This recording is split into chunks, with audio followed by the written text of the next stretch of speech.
Alright, for this video, we're going to discuss our 10th lesson. So this is about Poisson's ratio and generalized Hooke's law. So this is still under chapter 3. So ang chapter 3 natin, it's all about strain and deformation. So for these lessons, these are the outcomes that students must be able to attain. First, students must be able to discuss the concept of Poisson's ratio and generalized Hooke's law. Second, students must be able to compute material strain, change in length, and dimensions using Poisson's ratio and generalized Hooke's law. Let's start our discussion. So consider mo tong bar na ito. So let's say itong bar na to, meron siyang undeformed na length L. Okay? And then let's say meron siyang circular na cross section. And then let's say yung dimension niya is yung radius R. So ito yung undeformed na radius R niya, no? Ngayon, let's say itong bar na to, in-applyan natin siya ng force P. So as we know, kung ina-applyan natin ng isang bar ng let's say tensile force, so ang mangyayari dun sa bar, mag-elongate siya, no, in the direction nung application nung force, no. So let's say itong force P na to, since in-apply siya in this direction, so mag-elongate yung bar in the same direction. Tama. So ang mangyayari dito, it will elongate, no, by an amount delta. Okay, yun yung i-elongate niya. Pero kung i-imaginein mo din, no, kung siya ay mag-elongate longitudinally, no, ano yung mangyayari dun sa kanyang cross-section? Di ba ang mangyayari sa cross-section niya, it will contract. Tama? So, ibig sabihin, made-deform din itong bar na to laterally. No, na yung dimension ng kanyang cross-section, let's say yung undeformed nga is R. Once na ma-deform na tong bar na to, nag-elongate siya, yung radius R na yan, liliit. No, by an amount of delta prime. Okay? It's also the same kapag halimbawa naman ang in-apply na force ay compression. So, ang mangyayari sa bar, longitudinally, mako-compress siya or magko-contract. Pero laterally, yung kanyang cross-section, mag-e-expand. Tama? So, kumbaga, yung nagiging strain, no, hindi lang siya laterally. I mean longitudinally. No, pero meron ding nagiging strain laterally. Okay? So, from the general formula ng strain, as we know, ang strain, siya ay change in length, no, over the original length. So, kung ang i-consider natin is yung strain in the longitudinal direction, yung longitudinal ha, yun yung nasa kung nasan yung direction ng force. Okay? Which is along din doon sa direction ng length L. Okay? So, yun yung longitudinal, no? So, yung longitudinal strain natin, it will be the change in the length L, okay, yun yung delta, over yung original na length L, or undeformed na length L. Okay, and then yung lateral strain naman, yan yung strain in the lateral direction, or dun sa cross-section, okay, nung bar. Okay, so yung magiging change in length dito, no, is yung delta prime, or yung change dun sa dimension, no, nung cross-section natin, which in this case, ang kinonsider natin na dimension ni cross-section is yung radius R. So, itong delta prime na to, ito yung change dun sa length ni radius. Okay? Over yung original na radius or yung undeformed na radius R. So, ito ngayon, no, yung longitudinal strain at lateral strain. Yung dalawa ngayon na yan, may relationship sila, or yung ratio nila, okay, within the elastic range ay constant. Yun ay na-realize daw ni S.D. Poisson. Okay, ito ay na-realize niya noong 1800s, no. So ang explanation niya doon, no, yung deformations delta kasi at saka yung delta prime. Okay, they are proportional. Okay, ngayon yung pinag-uusapan natin na ratio na yun actually yung Poisson's ratio. So it was named after him, no, ni S.D. Poisson. So ang Poisson's ratio, ang notation niya ay nu. So this is parang V, pero ang basa diyan ay nu. Okay, so ang Poisson's ratio, yan ay may numerical value na unique para sa iba't ibang materials, that is both homogeneous and isotropic. So ang ibig sabihin ng homogeneous, yung material, same yung properties niya at every point. Ang ibig sabihin naman ng isotropic, yung material properties niya, it remain the same when tested in different directions. So mathematically, Okay, yung Poisson's ratio natin, yan ay equal sa ratio ng lateral strain at ng longitudinal strain.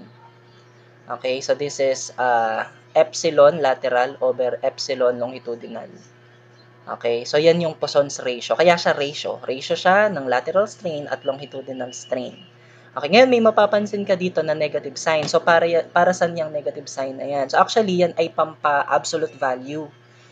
No, na kumbaga si lateral strain kasi at longitudinal strain parati silang opposing ng sign. Tama? So kung halimbawa longitudinally nag-elongate siya, so yung strain na yon positive. Pero kung nag-elongate siya longitudinally, 'di ba ang mangyayari naman sa kanya laterally, magko-contract siya. So yung strain doon negative. So parati silang opposing kasi it's also the same kung halimbawa naman yung doon sa may longitudinal niya nag-contract siya, 'di ba ang mangyayari naman doon sa kanya laterally, mag-expand naman. So opposing talaga yung magiging nila sign. So itong negative sign na to, ito ay para maging positive yung Poisson's ratio. Okay? Sige. Notice din no na itong dalawang strain na to, yung lateral strain at saka longitudinal strain, they are only caused by an axial or applied axial or longitudinal force P na ito. No, so kumbaga wala namang in-apply na force in the lateral direction, no, pero still nagkaroon ng strain both longitudinally and laterally. Okay? Sige. So, ang Poisson's ratio din, take note na siya ay dimensionless quantity. Kasi from the formula din naman nga, 'di ba ang mga strain naman, actually, dimensionless din talaga sila. 'Di ba? Ang mga unit niyan, inches per inches, millimeter per millimeter, no? So, dahil yun yung mga units ng mga strains, so yung Poisson's ratio, rin siya, dimensionless, no? And for most non-porous solids, ang value ni Poisson's ratio, nagre-range yan between 1/4 and 1/3. 1/4 ay 0.25. Ang 1/3 naman, 0.3333. Okay? Ngayon, kapag 0 ang nagiging Poisson's ratio, ang material is said to be an ideal material. No, so kailan ba nagiging 0 si Poisson's ratio? Kung titingnan mo dito sa formula, magzi-0 lang naman siya kapag yung lateral strain ay 0. No, which is actually hindi siya realistic, no, na hindi nagkakaroon ng strain laterally. Okay, kaya nga tinawag siyang ideal material. Okay? Sige.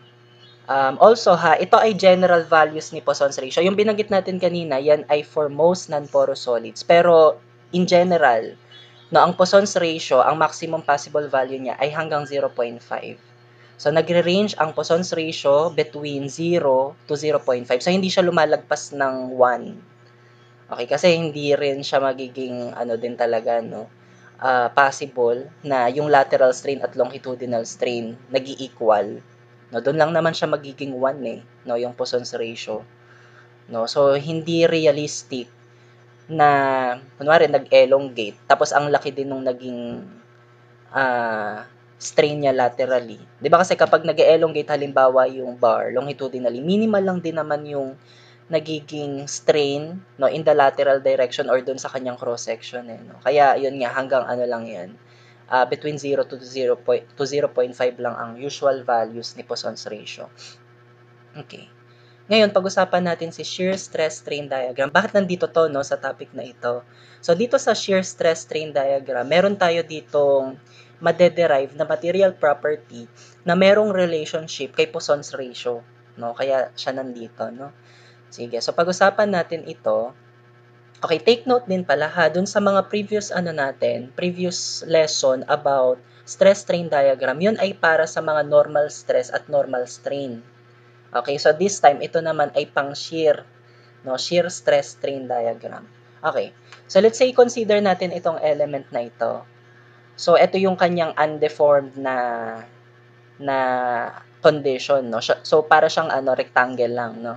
Okay, ngayon, kapag ito ay in-applyan natin ng shear stress, okay, let's say shear stress ay tau, 'di ba? Tau xy.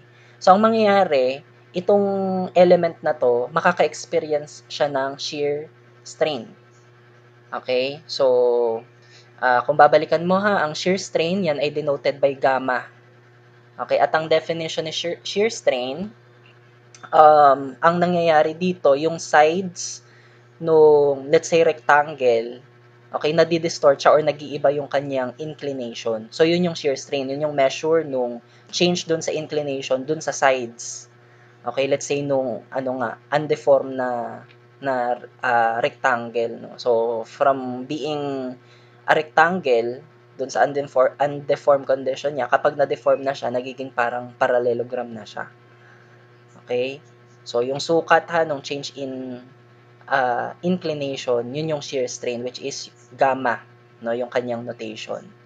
Okay, ngayon, di ba dun sa normal stress strain diagram, ang kinakandak actually na test dun ay compression test or tension test, no, para makuha yung mga data na kakailanganin para i-compute yung normal stress tsaka yung normal strain. Yun ngayon yung pinaplat, 'di ba, doon sa stress strain diagram. So ngayon, ganun din dito kay shear stress strain diagram. So nagka-conduct din ng shear test, no, in the laboratory for a material, and then yung mga data na mare-record doon magagamit to compute yung shear stress at saka yung shear strain.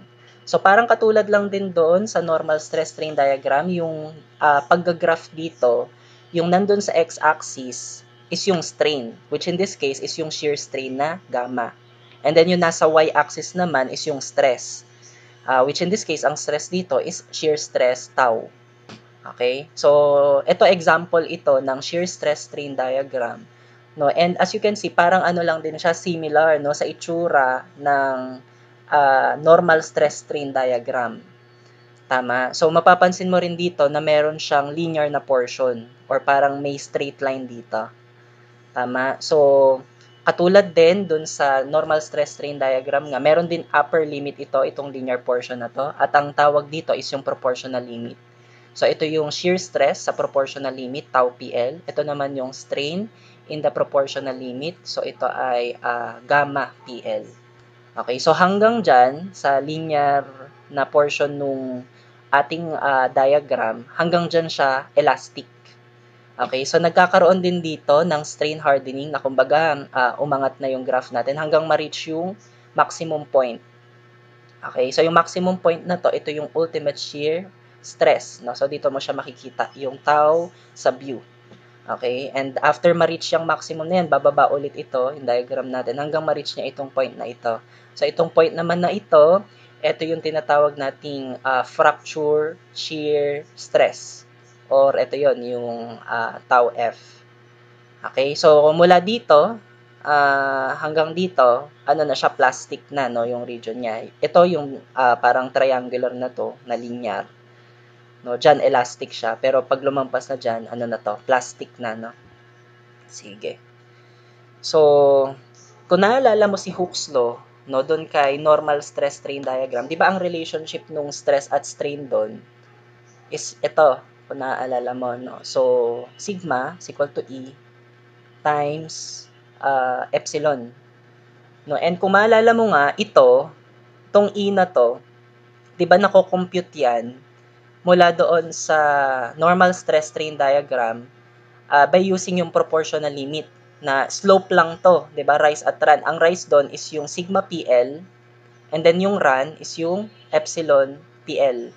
Tama? So yung E yan yung modulus of elasticity. Again, yan ay material property na na-derive from normal stress strain diagram. Ngayon, dito naman, ano yung material property na nade-derive from shear stress strain diagram?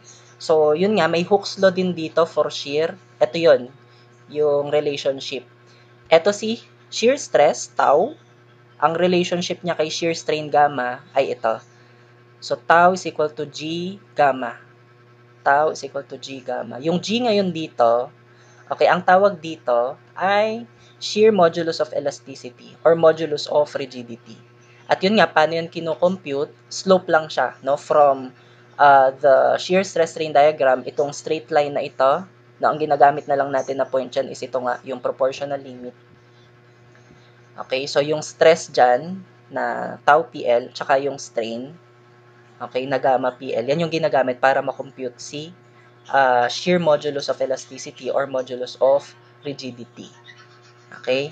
Sige. So yung yung unit ni G, katulad lang siya ng unit ni tau. Okay, so kung ang unit ni tau, 'di ba stress 'yan. So kung stress 'yan, ano 'yan, mga PSI, Pascal, megapascal, no? So yun lang din yung magiging unit ni G, no? Bakit? Kasi itong gamma, PL, 'di ba ano 'yan, shear strain. Yan actually ang unit diyan radians. No, kasi change in ano yan inclination yan eh. Pero technically ang radians kasi dimensionless siya. Okay? So kung ano lang yung unit ni tau, yun lang din yung magiging unit ni modulus of elasticity or rigidity. Okay.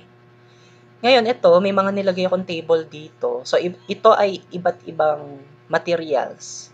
Okay, at ipinapakita dito sa table na to yung mga properties ng iba't ibang types ng materials natin. No? So, ang commonly na encounter natin dito actually is yung steel na A36. So, makikita mo dito, ito actually yung mga ibinibigay na given no, sa mga problem na ang modulus of elasticity ng A36 steel no, 29 times 10 raised to 3 KSI. Modulus of rigidity niya, 11 times 10 raised to 3 KSI. Okay, may makikita ka nga rin dito no, na nakalagay na dito yung mga established na Poisson's ratio ng mga materials natin which is ito 0.32 para sa A36 steel. Okay? So ito ay English system. Okay, ito naman metric system. So kung naaalala mo to sa mga problem natin, pag mga A36 steel, 'di ba, ang kanyang modulus of elasticity ay ito, 200 gigapascal.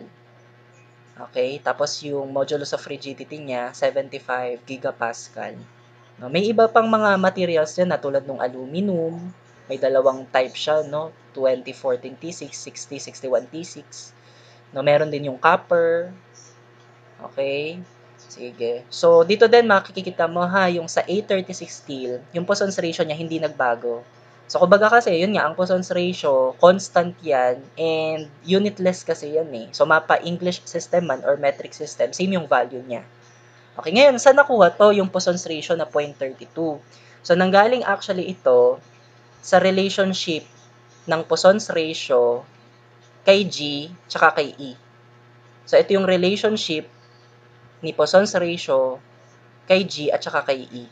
So, si G, saan ba nakukuha si G? Again, dun sa shear stress strain diagram. Si E, saan nakukuha yan? Sa normal stress strain diagram. So, kung meron kanyang dalawa na yan, you can compute for the value of the Poisson's ratio. So, gamitin mo lang tong formula na to. Ito ay G is equal to E over 2 quantity times 1 plus nu. Okay, substitute mo lang yung G at E dyan. So, makukuha mo yung Poisson's ratio. Yung example nga nito is yung para sa A36 steel, no?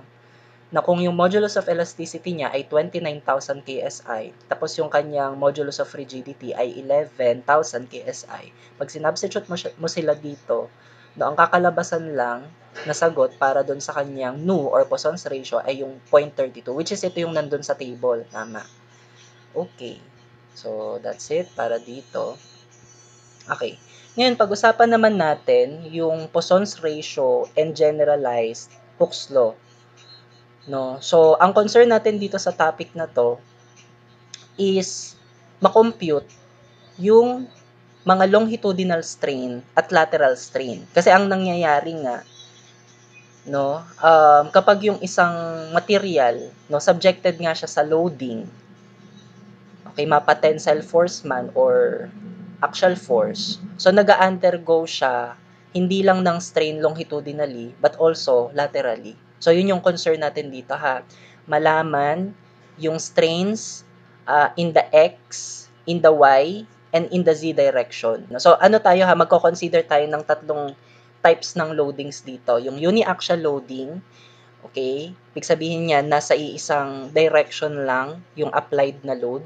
And then, biaxial loading yung ikalawa. Yung biaxial loading naman, yung loading niya ay nasa dalawang direction. And then yung ikatlo naman, yung triaxial loading, yung loading naman doon, nasa tatlong direction. So mag-i-start muna tayo dito kay uniaxial loading. So ito yung example ni uniaxial loading.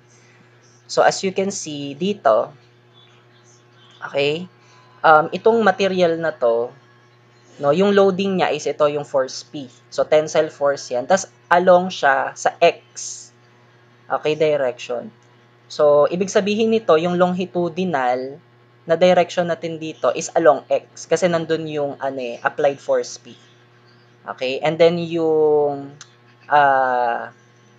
direction nung kanyang cross section which is y tsaka x, yun naman yung mga lateral direction. Okay? Sige. So, again, ang concern natin dito, ma-derive yung mga formula ng epsilon x, epsilon y, tsaka epsilon z. Yan yung mga strains, no, in all directions. Sige. So, itong dalawa na to yung gagamitin natin para ma-derive yung mga kailangan nating formula. So, gagamitin natin si Hooke's law at saka si Poisson's ratio. So, unahin natin gamitin si Hooke's law. Okay. Ngayon, di ba yung force P natin, applied siya in the x direction. So, ibig sabihin, magkakaroon tayo dito ng principal stress na sigma x. Okay? So, ang stress natin dito is in the x direction. Ngayon, due to sigma x, okay, using Hooke's law, okay, yung sigma is equal to E times epsilon. Lagyan mo lang yung sigma tsaka yung epsilon ng x. Ito yun. Kasi nga, due to sigma x, no? Ngayon, ang concern natin, mapalabas si epsilon x. So, kung gusto mong palabasin si epsilon x, cross-multiply mo lang ito. Si E, mapupunta dun sa ilalim ni sigma x. So, ang epsilon x ngayon, dito, ay sigma x over E. So, this is how you can compute, no? Yung strain in the x direction due to the sigma x. Okay? So, it will just be sigma x over E. So, tandaan mo ito, ha? Okay. Ngayon, again, kahit na ang applied loading dito ay nasa x direction lang, laterally, magkakaroon pa rin ng strain. So, magkakaroon pa rin ng strain in the y direction, which is ito yun, no? Magkakaroon ng strain dun sa, dito sa height, no? Nung cross-section. At saka yung, ito, yung width, kumbaga, nung kanyang cross-section, magkakaroon din dyan ng strain. Okay? So, para malaman natin yon yung mga strain in the y and z direction, gagamitin naman natin ngayon si Poisson's ratio. So, mula dito kay Poisson's ratio, yan ay negative lateral strain over longitudinal strain. Ngayon, ano ba yung magiging longitudinal strain natin dito sa case na to? Dahil nga, ang applied loading natin ay nasa x direction, so ang magiging longitudinal strain natin dito is in the x direction. Okay, ano naman yung magiging lateral? Ang magiging lateral natin is yung dimension ng kanyang cross-section, which is in the y direction, tsaka z direction. Kaya dito tingnan mo to. Yung longitudinal strain niya is yung epsilon x. And then yung magiging lateral strain niya naman is yung y at saka yung z. Okay, so dito concern na mapalabas yung epsilon y at epsilon z. So para mapalabas mo si epsilon y dito, i-cross multiply mo lang ito. So ang kakalabasan ni epsilon y, it will just be negative nu times epsilon x. Ngayon itong epsilon x na to, balikan mo dito. No, siya ay sigma x over e. So palitan mo siya ng sigma x over e. So ito na, no, this is how you determine yung strain in the y direction. So ganun lang din yung gawin mo dito kay epsilon z. So cross multiply mo to. So, yung epsilon z, it will just be negative nu times epsilon x. Tapos yung epsilon x, palitan mo neto. So, it will become sigma x, negative nu times sigma x over e. So, itong tatlong ginawa kong pula, okay, yan ngayon yung mga kailangan mong tandaan na pag-compute ng ating mga strains in the x, y, at z direction kapag ang loading ay uniaxial. Okay, and take note din pala meron tayong sign convention. No, kapag elongation, no, yung strains or yung stresses natin, no, ay tensile, positive siya. Kapag naman siya ay contraction or yung stress ay compressive, negative siya. Okay, ina-apply natin 'yan, ha. Okay. Sige. So again, ito ay pang uniaxial loading. Paano naman kapag yung loading natin ay nasa dalawang direction na? No, as you can see dito, no, itong element na to, meron siyang stress in the x direction. So, ibig sabihin, may loading siya in the x direction. And at the same time, meron siyang loading in the y direction kasi may sigma y. So, biaxial yung loading natin this time. So, again, ang concern natin dito, ma-derive natin yung strains in all direction. No? In x direction, in y direction, tsaka in z direction. So, unahin natin yung magiging strains due to the applied sigma x. Okay? So, due to sigma x, ito yung mga na-derive na natin actually dun sa uniaxial loading. Ito na yung strains in all direction due to sigma x. Ngayon, dahil may nadagdag na another loading, no, so magkakaroon din tayo ng sigma y. So, due to sigma y naman, paano yung mga magiging strain? So, due to sigma y, again, gamitin mo yung Hooke's law. So, yung sigma dito, lagyan mo lang ng subscript na y, kasi nga due to sigma y. Tapos yung epsilon dyan, magiging subscript din ay y. So, palabasin mo ngayon dito sa epsilon y. So, si epsilon y this time ay equal kay sigma y over e. Okay? Ngayon, kapag yung kino-consider mo naman ngayon ay sigma y, okay, so ibig sabihin dito, yung magiging longitudinal na direction ngayon is in the y-axis. Tapos yung magiging lateral naman is yung sa x at saka sa z. Tama? So, ang mangyayari, yung magiging Poisson's ratio natin, again, yung magiging longitudinal strain is yung nasa y direction. Kasi nga, due to sigma y ito. Okay? So, ganun din dito ha. So, ngayon, yung mga magiging lateral is yung nasa x direction, tsaka yung nasa z direction. So, again, ang concern, mapalabas tong epsilon x at saka epsilon z. So, unahin natin dito kay epsilon x, cross-multiply mo lang, and then ang kakalabasan na epsilon x ay negative nu times epsilon y. Ngayon, itong epsilon y na to, palitan mo lang nito. So, it will become negative nu times sigma y over e. Ganon din dito, palabasin mo si epsilon z, cross-multiply mo. So, it will become negative nu times epsilon y. And then yung epsilon y, again, palitan mo nito nung sigma y over e. So, it will become negative nu times sigma y over e. So, again, this is, itong epsilon y, epsilon x, at epsilon z na to, due to sigma y ito. Okay?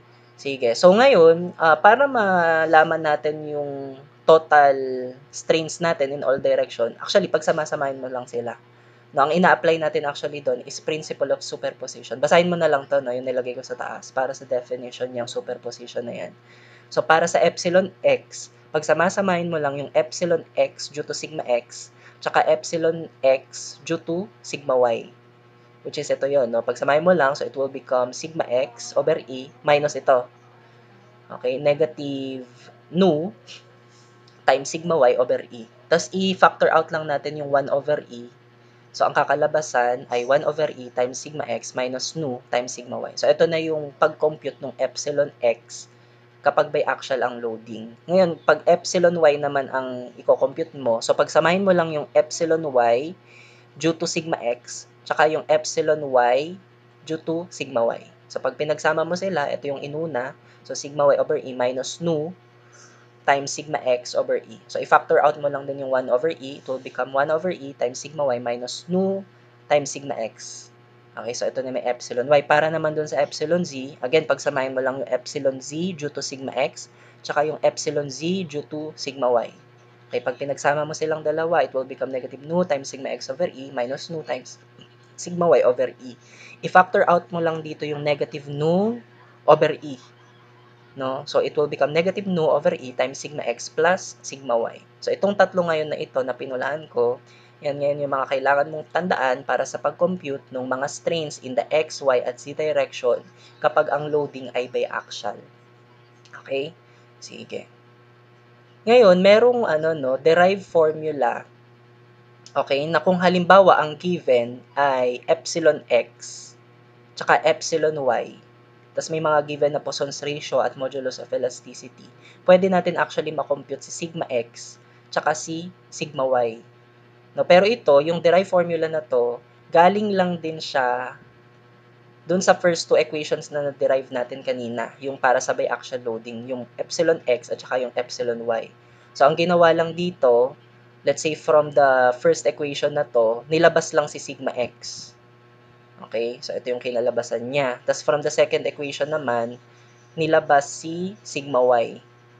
No? So, ito naman yung kinalabasan niya. So, ngayon, kapag ito ay ginamit mo, itong dalawa na to, halimbawa, yung sigma y na to, sinubstitute natin sa sigma y na to. Okay? So, ang kakalabasan is yun nga yung sigma x, which is ito yun. Okay? In the same way, kapag ito namang sigma x na to, sinubstitute ko sa sigma x dun sa ikalawang equation. So, ang kakalabasan naman ay ito. Okay? Sige. So, actually, for me, no, hindi mo naman to kailangan kabisaduhin. no, itong another derived formula na to. Kasi ito, kung alam mo naman din tong formula na to, yung para kay epsilon x at epsilon y, pwede mo naman silang anuhin eh, 'di ba? Parang pwede mo naman silang gamitin na parang two equations, two unknowns, no? Kung given man yung epsilon x at epsilon y. Okay? So you have two equations naman, two unknowns, 'di ba? So possible naman siyang ma-solve, no? Using itong kabisado mo lang na epsilon x at epsilon y. Okay? Sige. So, sige, proceed tayo. So, okay na tayo kay uniaxial at saka kay biaxial. So, yung last dito is yung triaxial loading. So, yung loadings natin dito in three directions na. So, meron na tayong sigma x in the x direction yan, tapos sigma y, so malamang in the y direction, tsaka sigma z in the z direction naman ito. So, paano natin madederive no, yung mga kailangan natin dito na strain in the x, in the y, and in the z direction. Again, gamitin mo lang yung Hooke's law and Poisson's ratio. So, tatlo na yung ano natin dito, loading. So, due to sigma x, ito yung mga na-derive lang din natin kanina. Okay, due to sigma y naman, ito lang din yung mga na-derive natin kanina, no, doon sa biaxial loading. Ngayon, kung due to sigma z naman, no, may makikita ka ng ano eh, pattern dito eh, na kung due to sigma x siya, tingnan mo, pare-parehong sigma x to, pare-parehong sigma x. Kung due to sigma y naman siya, pare-pareho tong sigma y, oh. Tama. So, ibig sabihin, kung due to sigma z naman, no, yung epsilon z mo, ito na, sigma z yung kailangan, epsilon x mo, ito din yung sa sigma z, sa epsilon y mo, ito din yung sa sigma z. So, yan lang din naman yung naging pattern, no, ng mga dinerive natin na formula kanina. So, katulad lang din kay biaxial loading, para malaman mo yung total strain in all directions, no, gamitan mo lang ng superposition, pagsamasamahin mo lang sila. Let's say for epsilon x, pagsamahin mo lang itong epsilon x due to sigma x, due to sigma y, tsaka due to sigma z. So, ito yung kakalabasan. So, sigma x over e minus nu times sigma y over e minus nu times sigma z over e. Pwede nating ma-factor out dito yung 1 over e. So, it will become 1 over e times quantity, no? Sigma x minus yung nu, pwedeng ma-factor out. So, it will become negative nu times sigma y plus sigma z. So, ito ngayon yung strain in the x direction. In the y direction naman, pagsamasamahin lang natin yung epsilon y due to sigma x, epsilon y due to sigma y, at saka epsilon y due to sigma z. So, ito yung kakalabasan. Pwede rin natin i-factor out dito yung 1 over e. So, it will become 1 over e times quantity sigma y minus. Pwede mo rin ma-factor out si nu. So, negative nu times sigma x plus sigma z. And ganun lang din kay epsilon z.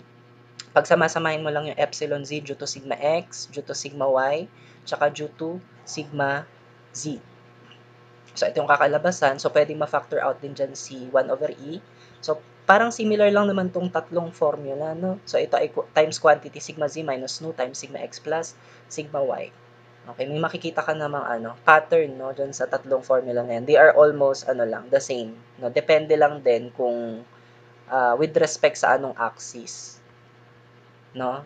Ayan. So, itong tatlong pinulahan ko na to, again, yun yung mga kailangan mong tandaan. And take note, ha, mapa uniaxial, biaxial, triaxial, yung sign convention pare-pareho lang, ha. Kapag tension yung stress, yung mga sigma-sigma na yan, positive. Kapag naman compression, negative sila, ha. Sige. So, sinamarize ko na yung iba't ibang, yung kumbaga, yung pagkuha ng strains in all directions with different loading. So, ito yung pang uniaxial, biaxial, tapos triaxial. Tsaka yung sign convention, wag mong kakalimutan. And naglagay din ako dito, no, na kailangan ma-remind ka, okay, na yung strain, ang general formula niyan ay yung change in length over the original length. No, kasi sa mga problems dito, hindi lang din naman ang tanong lang kung ano yung strain, no. Minsan ang nagiging tanong dito is ano yung change in length. So paano mo ma-determine yung change in length?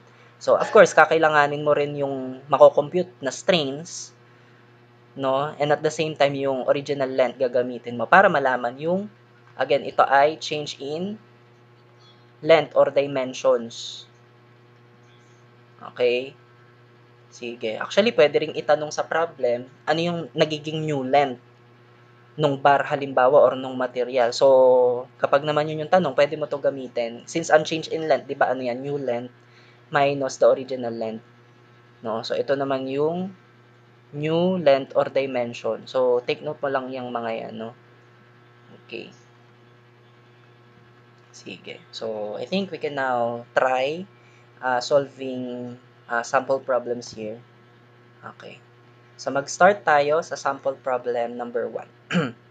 The principal stresses at a point are shown in the figure. If the material is aluminum for which the modulus of elasticity is 10,000 KSI and the Poisson's ratio is 0.33, determine the principal strains.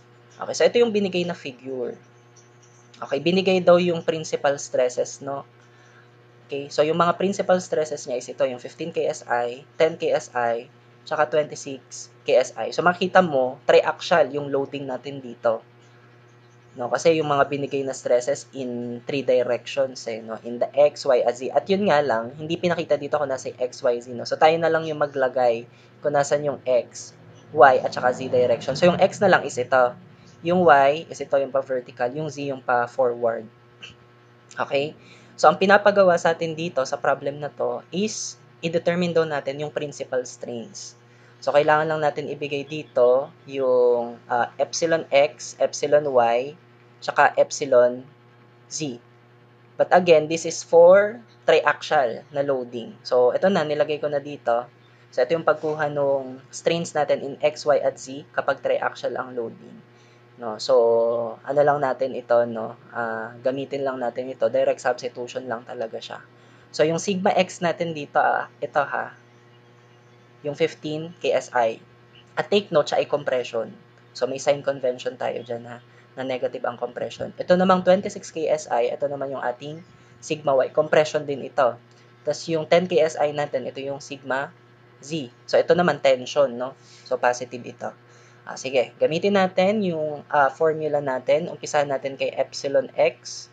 So, para kay epsilon x, substitute ko na agad, no? So, yan ay 1 over e. Ang ating e na given for aluminum daw ay 10,000 KSI. So, yan ay 10,000 KSI. Ano lang din, bantayan mo yung unit, no, na kung ano yung unit ni modulus of elasticity, yun din dapat yung maging unit nung mga sigma. Okay?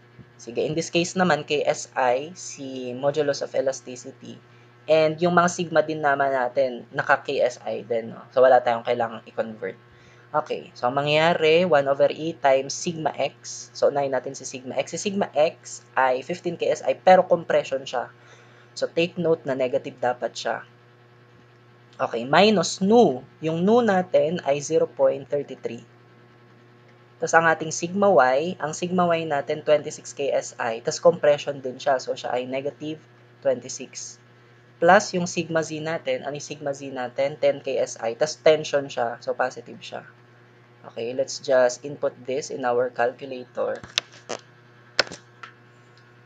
Okay, so ito ay 1 over 10,000 KSI times negative 15 minus 0.33 and then times negative 26 plus 10. Okay, dalawang parentheses equals. Okay, so ito ay negative 9.72 times 10 raised to negative 4. So, yung negative sign, indicate niya na yung strain ay contraction, no? Sige. So, epsilon or strain ito, so, ang unit actually nito, unitless naman siya, no? Pero, lagyan lang din natin, no? Since KSI ito, so, ito ay kilopound per inches square. So, ang ilagay natin dito ay, inch per inch. Okay, so, ito na yung epsilon x or strain in the x direction. Para naman sa strain in the y direction, okay, gamitin lang din natin yung formula. So, 1 over E. Ang E ay 10,000 KSI. Okay, times. Okay, yung sigma y natin ngayon ay 26, tas compression, so negative. Minus nu na 0.33. Times, yung sigma x naman natin ay 15, tas compression, so negative 15. Okay, plus yung sigma z natin, tension siya na 10, so positive 10. Okay, so pindot natin sa calculator. Palitan na lang natin. So, negative 15, negative 26, and then ito ay negative 15 plus 10. Okay. So, equals negative 2.435 times 10 raised to negative 3.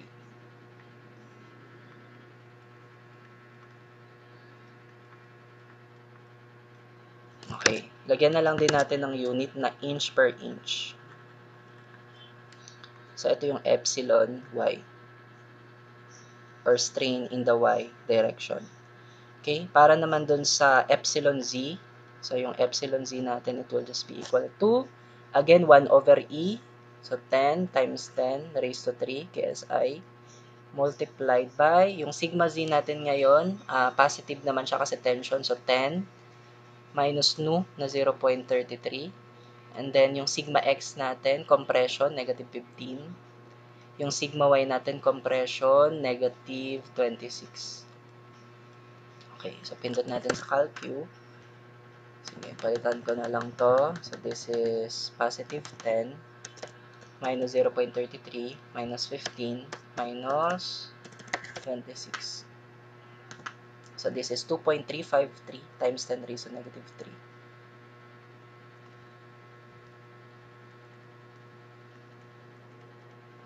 Okay, raised to negative 3. So ito ay inch per inch. Okay. Ngayon, mapapansin mo, ito lang yung nag-positive na. So, ibig sabihin yan, in the z direction, okay, siya ay mag-elongate. So, itong dalawa na to, in the x and y direction, magko-contract sila.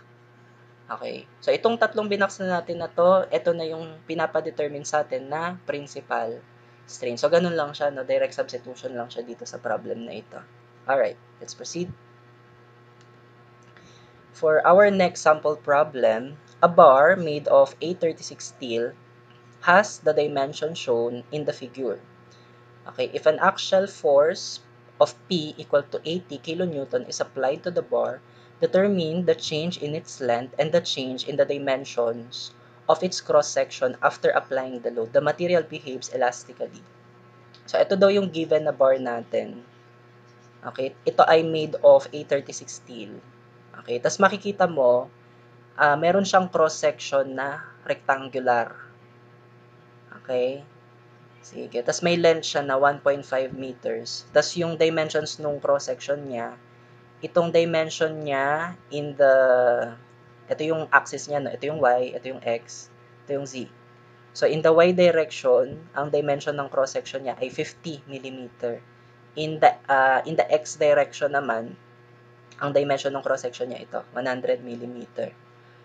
So, kapag daw in-applyan ito ng force P na 80 kN, ang pinapagawa sa atin ngayon, ano daw yung magiging change in its length and dimension dun sa kanyang cross-section. Okay, so paano natin yun gagawin? As you can see, yung loading natin dito, applied lang in one direction. In this case, it is applied in the Z direction. Okay? So, although nasa isang direction lang yung applied loading niya, as we know, magkakaroon ng strain not just longitudinally but even laterally or doon sa kanyang cross-section, no? So, yun yung pinapadetermine ngayon, ha? Ano yung magiging change in the length at saka doon sa change doon sa dimension ng kanyang cross-section. So, kailangan muna natin malaman yung mga strains, no, in all direction, in the Z direction, in the Y direction, at saka in the X direction. Kasi pag nalaman natin yung mga strains nila, yun nga, from the general formula ni strain, so kung meron tayo ng mga strain, di ba ang tanong kasi change in the length and in the dimensions. Ito yung kakailanganin natin, yung delta. Okay?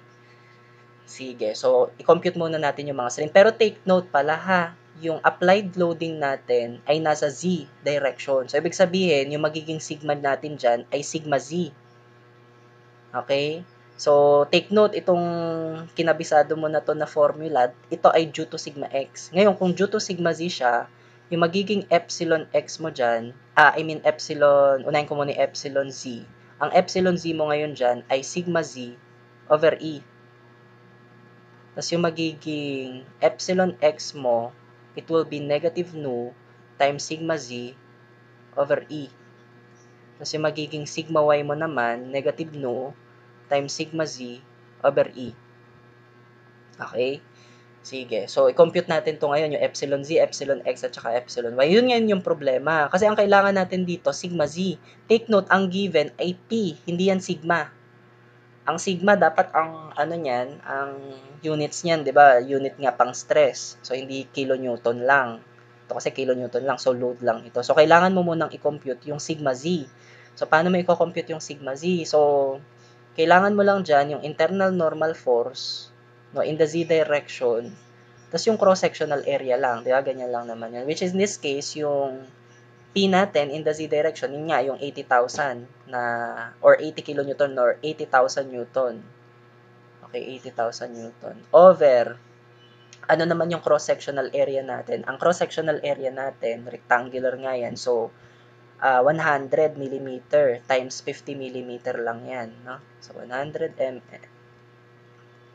times 50 millimeter. So i-compute natin to sa calculator. Ang ating sigma z ay okay, 80,000 divided by 100 times 50. So ito ay ayan, 16 megapascal. No? O, yan ngayon yung sigma z natin. O, pwede na nating makompute, no, yung mga kailangan natin na strain. So, para dun kay epsilon z, okay, so yan ay equal sa, ang sigma z ay 16 megapascal over yung modulus of elasticity natin. Ang modulus of elasticity natin ay hindi binigay, pero binanggit yung material. Ang material ay A36 steel. And as we know, ang modulus of elasticity para sa A36 na steel, no, in metric system, di ba, 200 gigapascal. Okay, so dito, yung modulus of elasticity, so gawin nating megapascal, magiging 200,000 megapascal. Okay, so pwede nating makompute yung epsilon z. Sige, so pindot natin, so this will be 16 divided by 200,000. So yan ay 8 times 10 raised to negative 5. Okay, epsilon z. So, strain to. Ang unit nito, since naka-megapascal tayo, di ba, Newton per millimeter square yan. So, ang unit natin dito ay millimeter per millimeter. Take note, hindi ito yung tanong. Okay, ang tanong ay change in its length. So, yung length niya, yan yung along dun sa, ano ha, sa applied loading niya. So, yung length niya is yung along sa z-axis, which is ito, yung 1.5 meters. So, ano daw yung magiging change dyan sa length na yan? So, gamitin mo lang to yung epsilon z from the general formula ni epsilon, okay, na si epsilon, in this case, lagyan natin ng subscript na z, equal siya sa change dun sa length in the z direction over yung original length niya in the z direction. Gawin mo lang ito. So, yung epsilon z natin, again, 8 times 10 raised to negative 5. Tapos ano yan, millimeter per millimeter.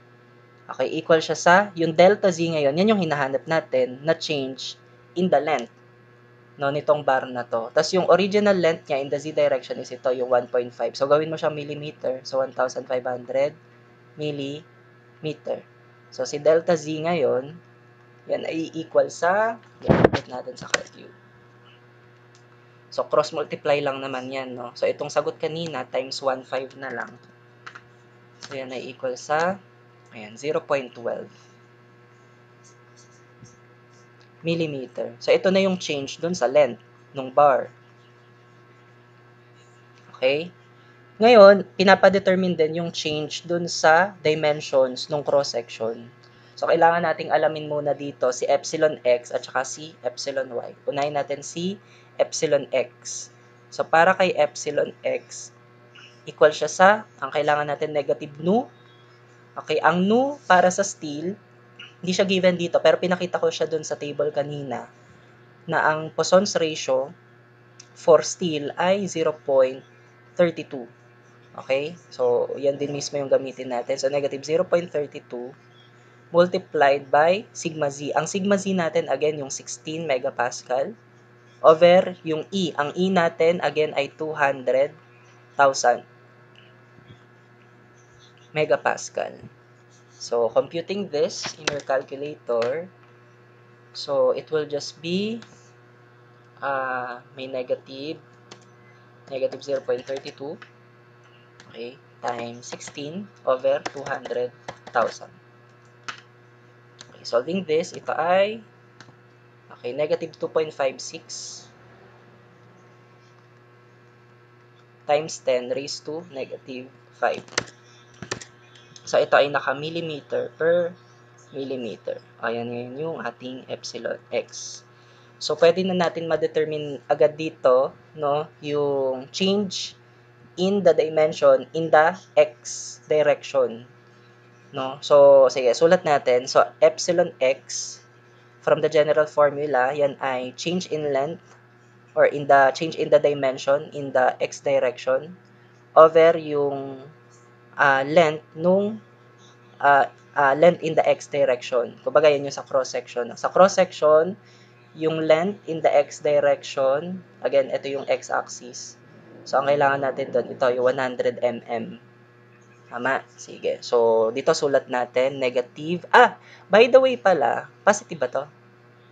Positive, no? By the way ha, yung sigma z natin kanina, dito kay pagkuha ng epsilon z, ipinasitive natin siya kasi tension. Okay? Tension naman yung ano natin, sigma z natin.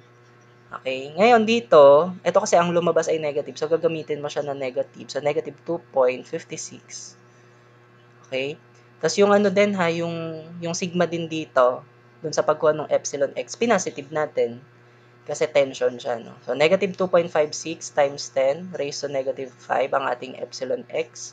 Equal siya sa, ito ngayon yung kailangan natin, yung delta x, over yung length in the x direction is ito nga, yung 100 mm.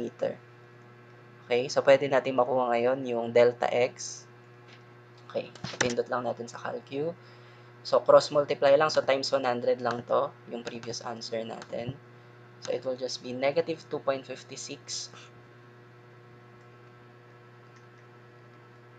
Okay, times 10 raised to negative 3. Ayan, millimeter. So, ito na yung change dun sa dimension, dun sa cross-section, in the x direction. Okay, in the y direction naman, kailangan lang natin si epsilon y. So, using this formula, so negative nu, negative 0.32, times again yung sigma z, so 16, over yung e natin na 200,000. Okay. So, actually, same lang, no? Nung epsilon x, negative ano din, 2.56 times 10 raised to negative 5 millimeter per millimeter.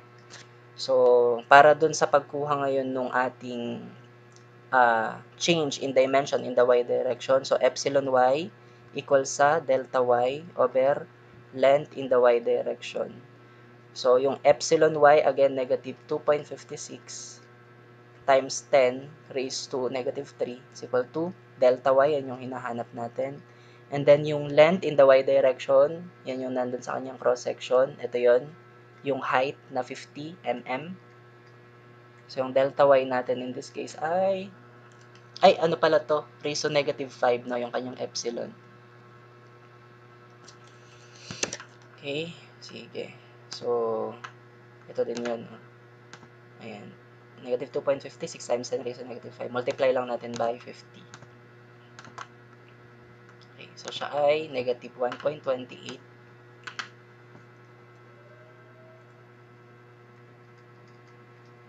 times 10 raised to negative 3. So, ito ay millimeter.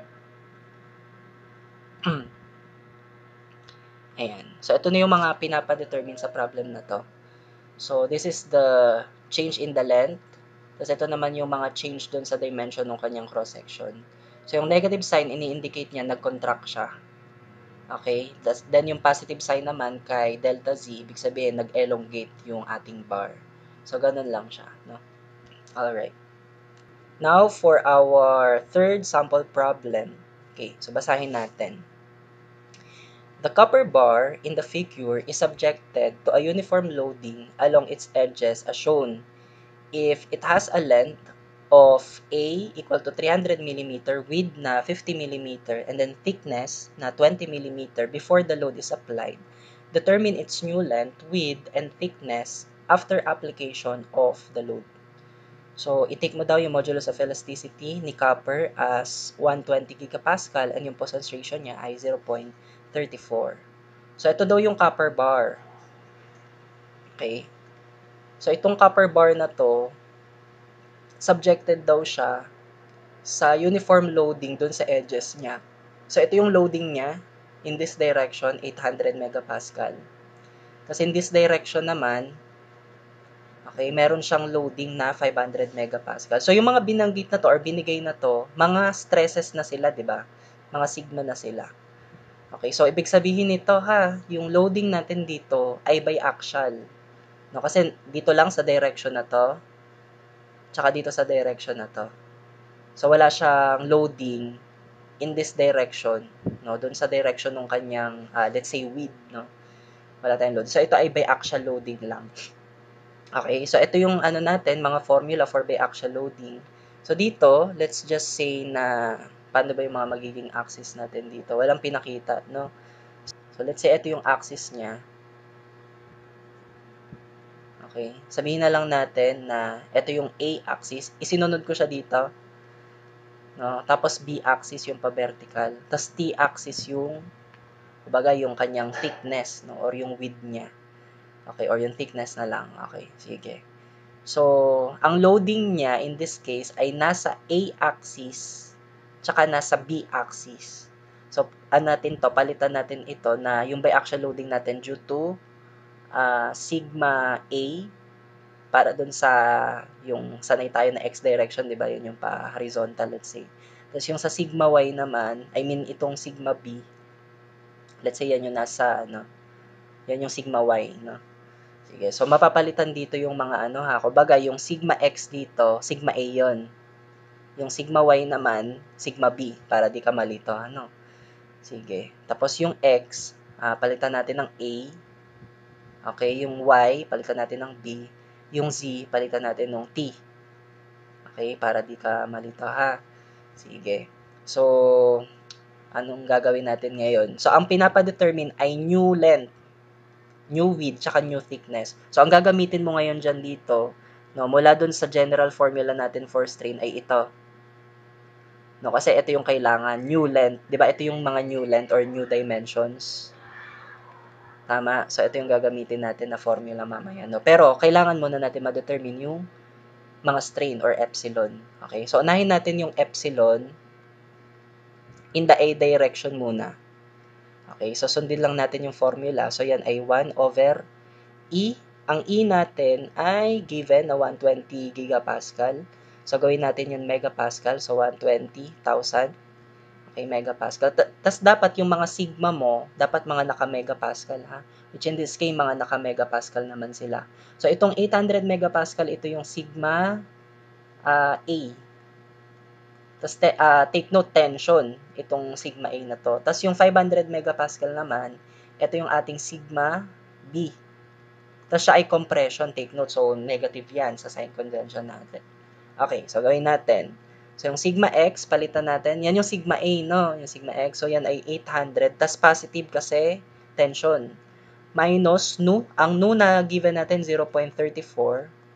Okay, tapos yung ating sigma y. Okay, palitan ko lang to ng... Okay.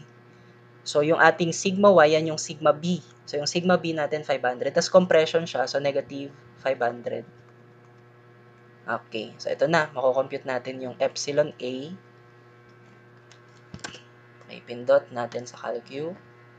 So, yan ay 1 over 120,000 times 800 minus 0.34.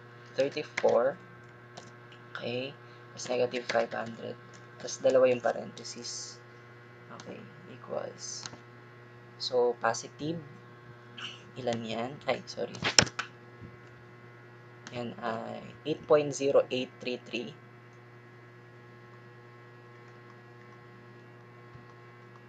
Times 10 raised to negative 3. Okay? So, yan yung ating epsilon A. So, actually, no, pwede na nga nating i-compute, no, yung new length in the x direction. Gamitin lang natin to. So, writing the formula, epsilon A is equal to new length in the A direction minus yung original length in the A direction, tapos yung original length in the A direction. So, ang epsilon A, positive ba yung lumabas? Positive, no? So, ibig sabihin, nag-elongate siya. So, 8.08333, ilang 3? Okay, tatlo. By the way, ito ay naka-ano ha, megapascal. No? So, millimeter yung nasa ilalim. So, millimeter per millimeter. Okay, so millimeter per millimeter. Okay. So, yung new length in the A direction, yun yung kailangan natin. Minus yung original na length niya in the A direction. Given naman siya, 300 mm. So, ito ay 300 mm. Over yung LA pa rin, or yung original length niya in the A direction, 300 mm. So, ito na, pwede nating maibigay yung new length in the A direction. Okay, yung naging sagot natin. Sige. Pwede ko ba i-store yun? Store ko na lang to. Yung value na to. So, store ko siya sa A. So, alpha A ko na lang. Ay, alpha A. Okay, equals. Okay, yung LA prime natin, yan yung ilagay natin sa alpha X. Yan yung unknown. Minus 300 over 300. So, shift solve na lang natin. Okay. Ito ay 302. Okay, 425. Tama ba yun? Okay, 302.425. So, this is 302.425 millimeter. So, ito ngayon yung naging change dun sa length in the A direction. Okay, ngayon, pinapadetermine din yung new width. So, yan naman yung actually, yung nasa B direction, no, yung width. Sige, so kailangan natin yung epsilon B. So, compute natin yung epsilon B. So, again, ito lang yon yung formula. So, 1 over E, 1 over 120,000. Okay, multiplied by, kailangan natin sigma Y. So, ito yung sigma B, yung sigma Y. So, 500 siya. Tapos, siya ay compression, so negative 500. Okay, minus yung nu na 0.34.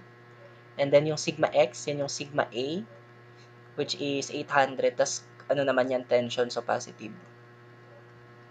Okay, so pindot natin to sa calcu. 1 over 120,000 times negative 500 minus 0.34 times 800. Okay, press equal natin. So, yan ngayon ay negative 6.4333 times 10 raised to negative 3. Okay, tama ba ang ating pindot? Okay, tama naman na. Sige. So, times 10 raised to negative 3. Tapos, again, naka-millimeter per millimeter. Okay, so, ngayon, pwede nating ma-determine yung new width niya. So, from the formula, ang ating epsilon B equal lang siya sa new length in the B direction minus yung length in the B direction over yung length in the B direction, original length in the B direction. So, yung epsilon B natin, negative 6.43333, okay, times 10 raised to negative 3 is equal to, ano yung ating, LB prime, yan yung hinahanap. And then, yung LB natin, yan yung original na width B, which is 50 mm, over, yun pa rin, yung 50. So, pwede nating ma-determine dito yung LB prime or yung new width niya, no? Or yung length in the B direction. So, pindot lang natin sa calcu. So, lagay na lang natin to as answer. Tapos, LB prime yung hinahanap. Oops, alpha X minus 50 over 50. Okay, so shift solve na lang. Okay, ang lalabas ay 49.678333.